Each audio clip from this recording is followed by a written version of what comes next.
Sajian kuliner pada saat Idul Fitri memang sangat menggugah selera. Namun hati-hati, nikmatnya sajian lebaran bisa memicu timbulnya penyakit bila kita tidak bisa mengendalikannya. Lalu bagaimana cara menyiasatinya? Berikut laporan khas redaksi.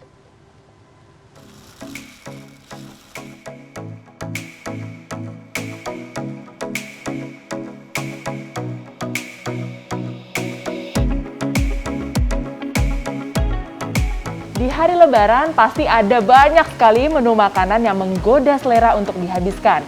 Baik itu makanan berat seperti ketupat maupun opor, ataupun juga makanan ringan seperti putri salju ataupun juga kastengels. Nah, makanan-makanan tersebut memicu datangnya beragam macam penyakit, sehingga merutinkan olahraga menjadi salah satu kunci untuk bisa memperbaiki pola hidup sehat. Siapa yang tidak tergoda melihat aneka sajian khas Idul Fitri seperti ketupat, opor ayam, rendang, sambal goreng, maupun nastar? Pasti bawaannya ingin segera memakannya dengan lahap ya. Heits, tapi tetap waspada ya. Jangan sampai kesuksesan Anda dalam berpuasa malah berbalik di hari raya. Di balik kelezatan setiap sajian menu lebaran, nyatanya terdapat bahaya yang mengintai kesehatan Anda. Salah satunya adalah obesitas. Obesitas kini sudah dianggap sebagai sumber berbagai penyakit degeneratif yang dapat terjadi akibat surplus kalori atau kondisi akumulasi asupan makanan berlebih namun tidak diimbangi dengan pembakaran kalori yang cukup. Ada peningkatan penyakit pembuluh darah, penyakit jantung, diabetes, hipertensi, stroke segala macam lah. Dengan adanya obesitas dia akan menjadi lebih mudah untuk terjadi. Dan masa otot yang terjaga ini kalau kita hadapkan dengan tadi gulai opor sama ketupat rendang segala macam, harapannya dia akan bisa menjadi pertahanan kita terhadap penumpukan lemak. Kenapa? Karena nanti yang akan makanin kalori itu mereka.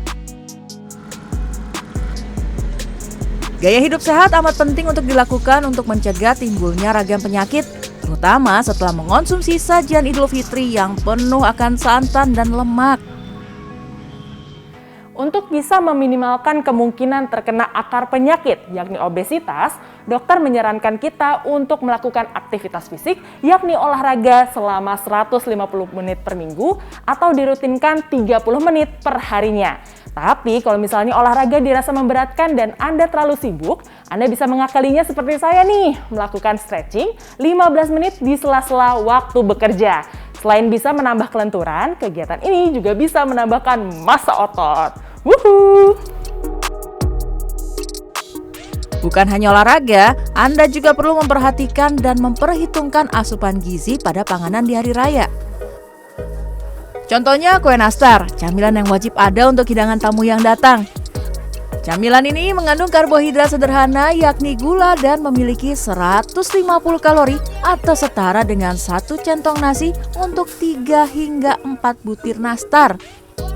Sementara itu, dalam satu mangkuk porsi makanan lebaran yang berisi ketupat, ternyata mengandung 500 sampai 600 kalori yang 40%-nya merupakan lemak jenuh. Waduh, banyak juga ya. Ahli gizi menyarankan, cara lain mengantisipasi penyakit yang datang setelah lebaran adalah dengan mengurangi jumlah konsumsi kuah opor, bumbu rendang, dan kerupuk. Lalu mengimbanginya dengan menambah nutrisi dari sayur dan buah. Untuk membatasi jumlah yang masuk tadi ini, mungkin kita bisa terlebih dahulu minum air putih segelas sebelum mulai makan. Sayur tadi ini merupakan sumber serat yang dapat membantu kita untuk merasa kenyang lebih cepat dan juga lebih lama, bertahan lebih lama. Mudahnya, dalam satu piring kita menempatkan 1/4 bagian untuk ketupat atau lontong sebagai karbohidrat, 1/4 kedua untuk protein hewani atau nabati seperti opor, telur maupun rendang. Sementara sisanya, yakni setengah piring, adalah untuk sayuran. Jadi perut kenyang, hati senang, dan kesehatan tetap terjaga di hari raya. Clarissa Radia, Muhammad Wahyudi, Jakarta.